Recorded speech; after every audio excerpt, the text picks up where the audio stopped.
Hello दोस्तों, मैं गौरव बंसल। मैं बात करूंगा आज हाजिरी माफ़ी के बारे में। जो हाजिरी माफ़ी होती है वो बेसिकली लिखी क्यों जाती है और क्यों कोर्ट में लगती है।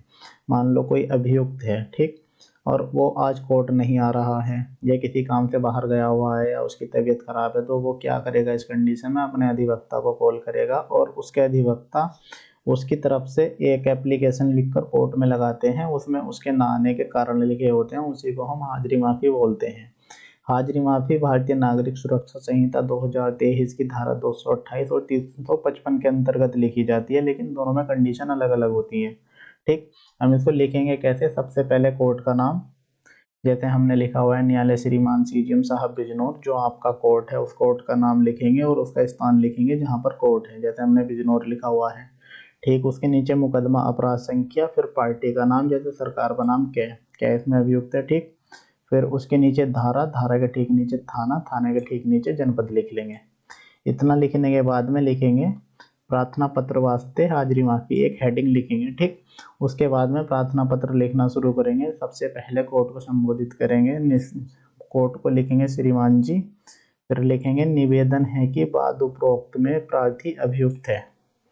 कोर्ट को बताएंगे, न्यायालय को बताएंगे कि जो उपरोक्त बात है जिसकी साइटेशन हमने लिखी हुई है, उसमें जो प्रार्थी है जिसकी तरफ से हम हाजिरी माफी लगा रहे हैं वह अभियुक्त है। ठीक, इतना लिखने के बाद इसी लाइन में आगे लिखेंगे प्रार्थी की आज की तिथि माननीय न्यायालय में नियत है। कोर्ट को बताएंगे कि जो इसमें प्रार्थी अभियुक्त है उसकी आज की तिथि माननीय न्यायालय में नियत है। और इसमें नेक्स्ट लाइन इसी में लिखेंगे प्रार्थी जरूरी काम से बाहर गया हुआ है जिस कारण आज माननीय न्यायालय आने में असमर्थ है।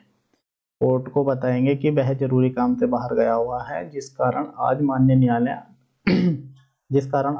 न्यायालय आने में असमर्थ है या नहीं आ सकता है। इसमें यह लाइन भी लिख सकते हैं कि प्रार्थी की तबीयत खराब हो जाने के कारण वह आज माननीय न्यायालय आने में असमर्थ है। ठीक, हमने लिखा हुआ है कि वह जरूरी काम से बाहर गया हुआ है, कोई और भी कारण हम इसमें लिख सकते हैं। उसके बाद में हम कोर्ट से प्रेयर करेंगे। अतः श्रीमान जी से प्रार्थना है कि प्रार्थी की आज की तिथि माफ फरमाते हुए कोई अन्य तिथि जारी करने की कृपा करें। कोर्ट से प्रेयर हो गई। कोर्ट से प्रेयर करने के बाद में लेफ्ट साइड में दिनांक लिख लेंगे, जिस दिनांक को हम इसको कोर्ट में लगा रहे हैं। उसके ठीक राइट साइड में प्रार्थी लिखेंगे। प्रार्थी के नीचे प्रार्थी का नाम, उसके पिता का नाम, उसका निवास स्थान, ये सारी चीजें लिखने के बाद में उस पे इसी के ठीक नीचे अधिवक्ता की मोहर, उनके सिग्नेचर, और आप इसको कोर्ट में लगा सकते हैं कोर्ट फीस लगा करके। ठीक, इसी तरह की ड्राफ्टिंग सीखने के लिए आप हमारे चैनल लॉ शॉर्ट्स को सब्सक्राइब करें। मिलते हैं नेक्स्ट वीडियो में। धन्यवाद।